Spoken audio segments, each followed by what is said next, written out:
आज मी उपासाची मस्त अशी शेंगदाणा वडी तयार करणार आहे। तर मी इथे हे शेंगदाणे भाजून सर्व याचं टरकल काढून घेतले, थोडे याचं राहिले, काय हरकत नाही राहिले तरी थोडं थोडं।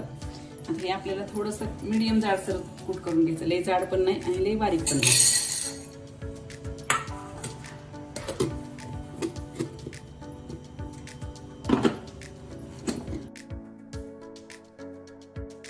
आता हे आपलं असं जाडसर कूट तयार झाले।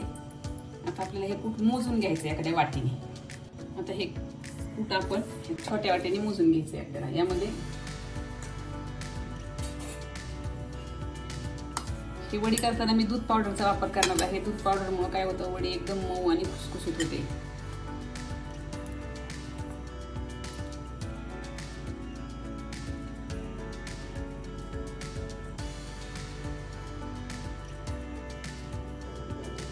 या वाटीनं मी 4 वाट्या कूट घेणार आहे।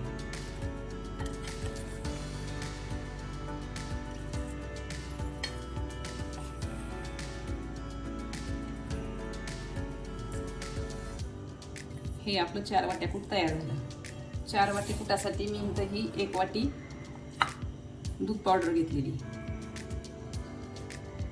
थोडी कमी आहे तरी हरकत नाही, होतं व्यवस्थित।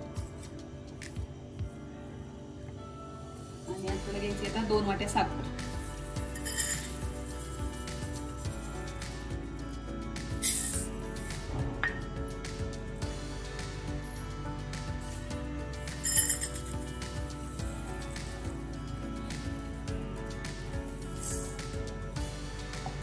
झाले 2 वाट्या साखर, 1 वाटी मिल्क पावडर आणि 4 वाटी आपला शेंगदाण्याचा कूट। आता हा शेंगदाण्याचा कूट आपल्याला 2 चमचे तुपावर चांगला भाजून घ्यायचा।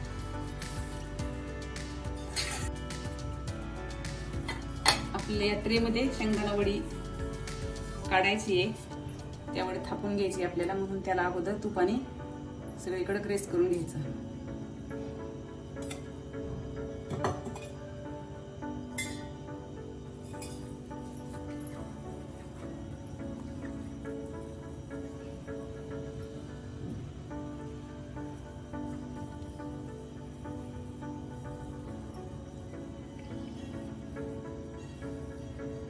चारी बाजूने आपल्याला असं तूप लावून घ्यायचं।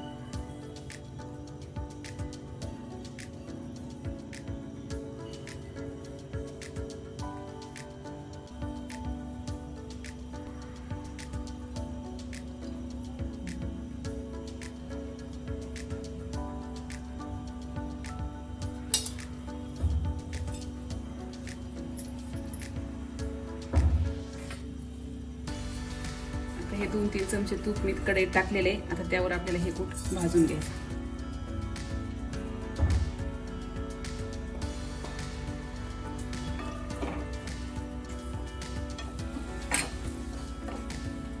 शेंगदाण्याचं कूट आपलं आता भाजून झाले, आपण एका ताटात काढून घ्यायचं।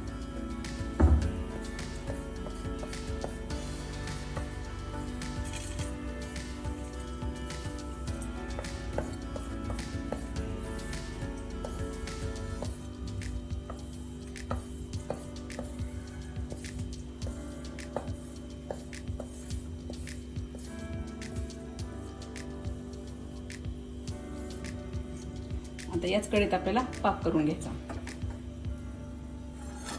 हे भाजलेल्या शेंगदाण्याच्या कुटामध्ये आपल्याला ही दूध पावडर मिसळून घ्यायची।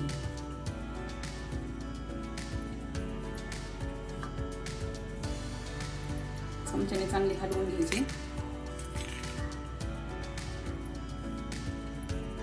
आता आपल्याला पाक करून घ्यायचा।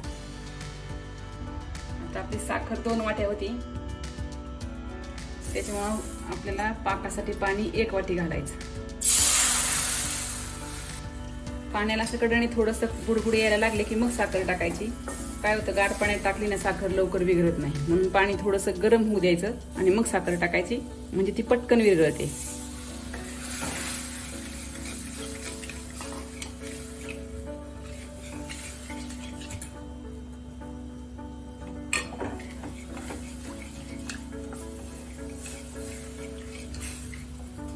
सतत ढवळत राहायचं नाही तर काय होतं, साखर बुडात तशी चिटकून राहते कढईला. पाकाला आपल्या उकळी आली आणि साखर पण पूर्ण विगरली आपली. अजिबात साखर नाही, याची काही चाचणी पाहायची नाही, एक तरी नाही, फक्त पूर्णपणे साखर विगळली आणि चांगली उकळी आली की आपल्याला ते शेंगदाण्याचं कूट लगेच ह्यात टाकून द्यायचं.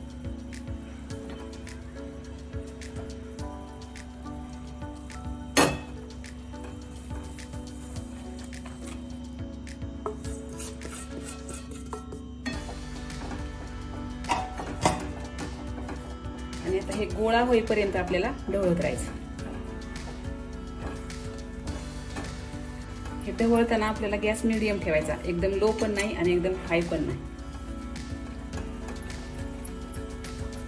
हे आता घट्ट व्हायला लागले, हे लगेच घट्ट होतं. हे पहा मिश्रण आपलं आता घट्ट झाले, असा गोळा व्हायला लागले. हे पहा कसा गोळा होतो त्याचा लगेचच. आता आपल्याला हे तूप लावलेल्या ट्रे मध्ये ओतून काढायचं.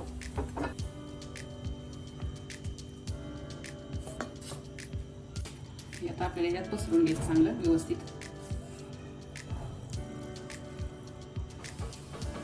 हे आपल्या वाटीला आपल्याला असं बुडातून तूप लावायचं, वाटीने असं थापून घ्यायचं.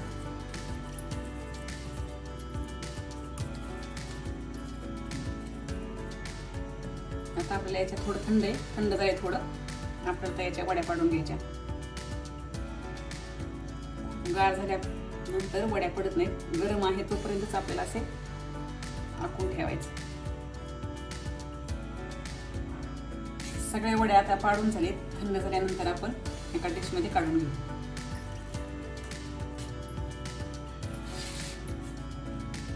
वड्या आपल्या थंड झालेत, आता आपल्याला काढून घ्यायच्या सगळ्या.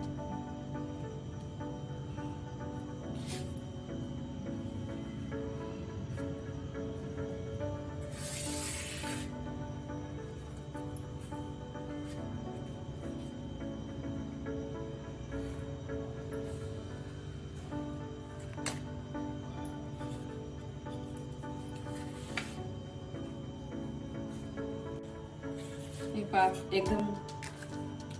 एकदम मऊ अशी आपली ही वडी. हे पहा एकदम खुसखुशीत आणि एकदम मऊ होते. त्यामुळे रेसिपी नक्की करून पहा आणि आवडल्यास लाईक करा.